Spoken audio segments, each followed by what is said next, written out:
Oksana, when we last talked, we were talking about all kinds of basic things. Does anybody know the kind of information that you and I have shared over the last 8 segments? Well, some people do, but most normal people don't. And what is interesting, as a venture capitalist, I do not expect you to know that. The most important thing from my perspective in you starting a company is not knowing the startup mechanics, because anyone could learn it, and as a VC, as an accelerator, we are super happy to teach it. You need to be passionate and knowledgeable about the product you're building and the space you're in, and you need to know that. So if there is ever a choice, study how to code or study how to start up, my advice to people unequivocally, go code, because picking up how to structure startup is easy. Figuring out how to learn how to code from scratch, less easy, will take you more time. Not impossible though. As a venture capitalist, one of my worst nightmares is, and it probably will offend some people, but one of my worst nightmares is 2 MBA with an idea on the PowerPoint that do not know how to code, that do not have any industry expertise, that are there because they read that this is a really cool thing and they think it will look good on their resume and it's a way to get rich quick. Unequivocally, beyond reasonable doubt, getting into startup is one of the more difficult roads you will take in your life.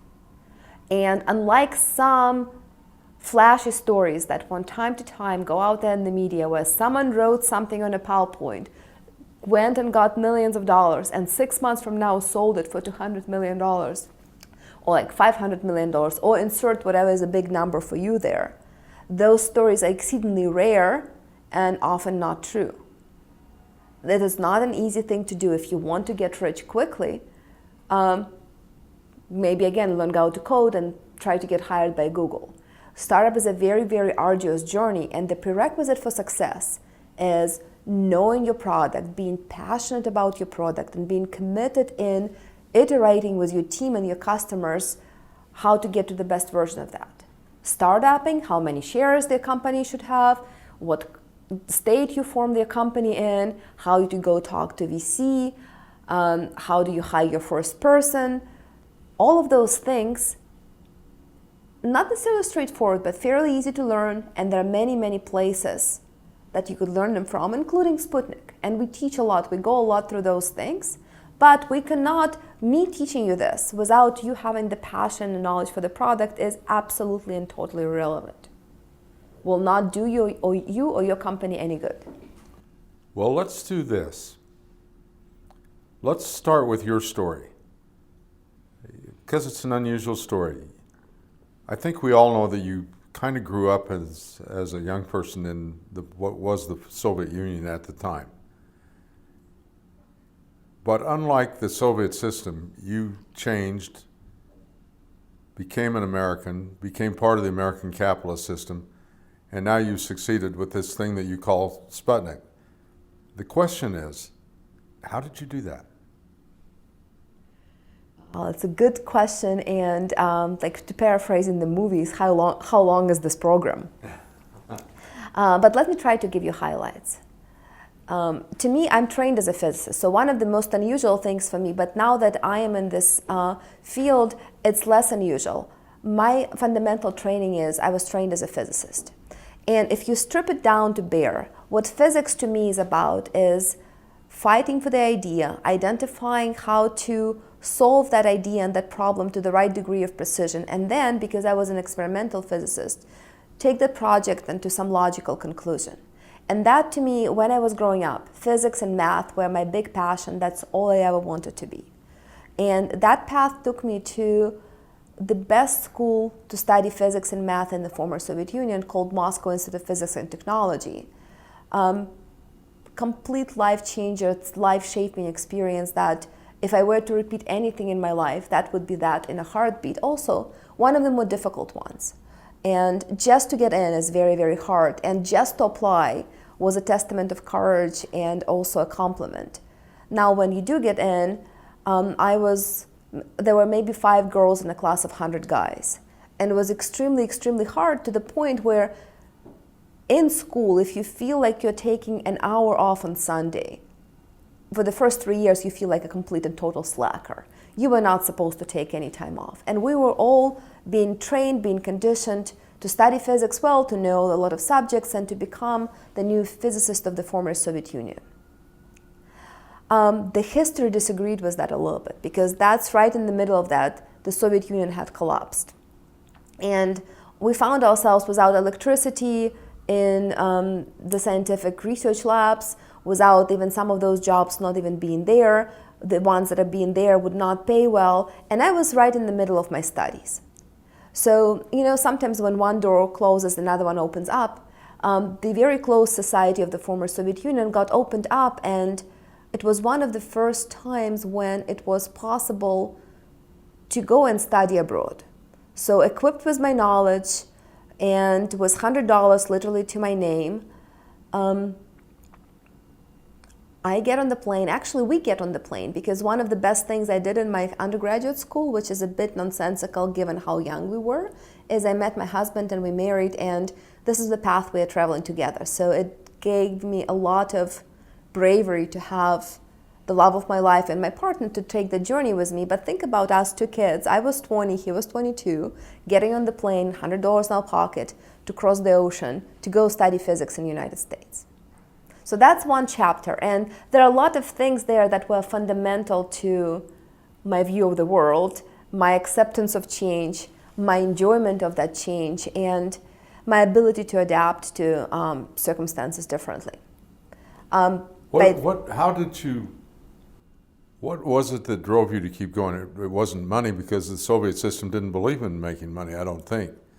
What drove you in physics?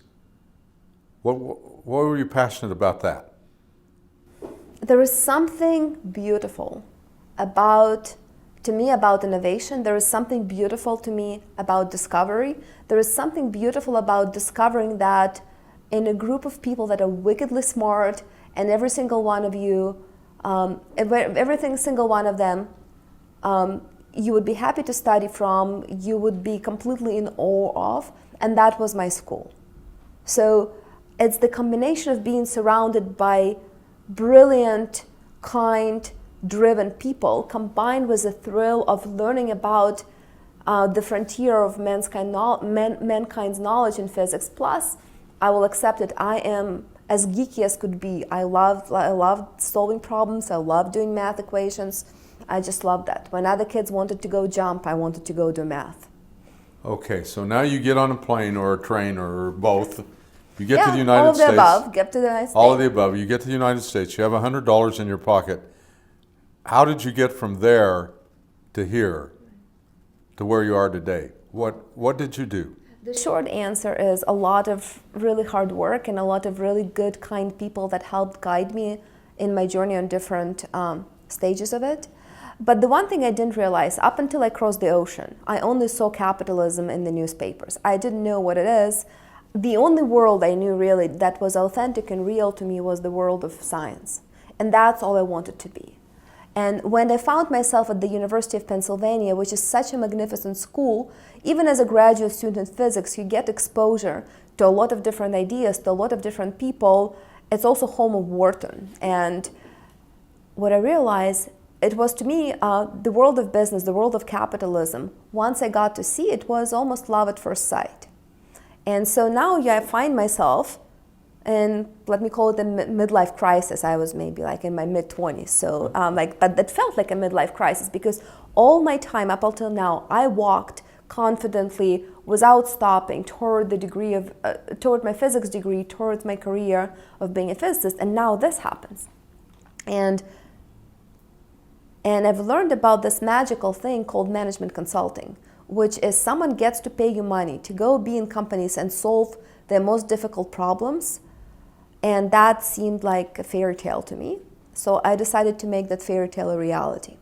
So every day, for about 5 years, I was studying for my PhD. I was very diligent, and I loved my research, and I loved my lab mates. But every lunch, without fail, I would pick up the Wall Street Journal, and I would read the Wall Street Journal, and I would read as much as I can about business, about companies. And it still sometimes does it. I think if you open section B, on this side of the page, there is a profile of the company. And what I would do every day is I would envision myself, whatever the company they were profiling, I would try to envision myself running it. Big company, small company, business to business, retail, whatever it is, I wanted to absorb that. And it was joyful.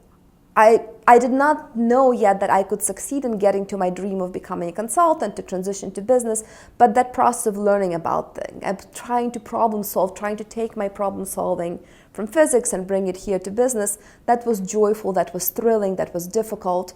And it actually served me well, because when I did talk myself into becoming a management consultant, all of that experience, all of the terminology, it was no longer scary to me. I had a lot to learn. Great people had helped me to learn a lot of things, but that was a very useful schooling. Call it like, lunchtime MBA if you want. And so then at McKinsey, the ability to solve problems, the ability to know how to deal with precision with numbers, combined with that knowledge, and also McKinsey was just spectacularly good about getting you the knowledge you need and getting you to learn that really, really quick. One of the things they pre-select is your ability to absorb and learn information really quickly, was extremely useful. Another thing is I have to be grateful to my parents, because I feel like in my book of values, the most successful business people have a lot of humility to learn from people they work with, a lot of respect for the experiences that come to it, and me being a complete neophyte, on the one hand, I was quite confident in my ability to solve difficult problems, but also quite aware that I've never done them before in the real life. So I was like a sponge with clients and learning from them, and my parents brought me up well to show the genuine respect and show genuine appreciation for people, but also for their experience and for their ideas. And I think that really was just the fundamental schooling right there and then.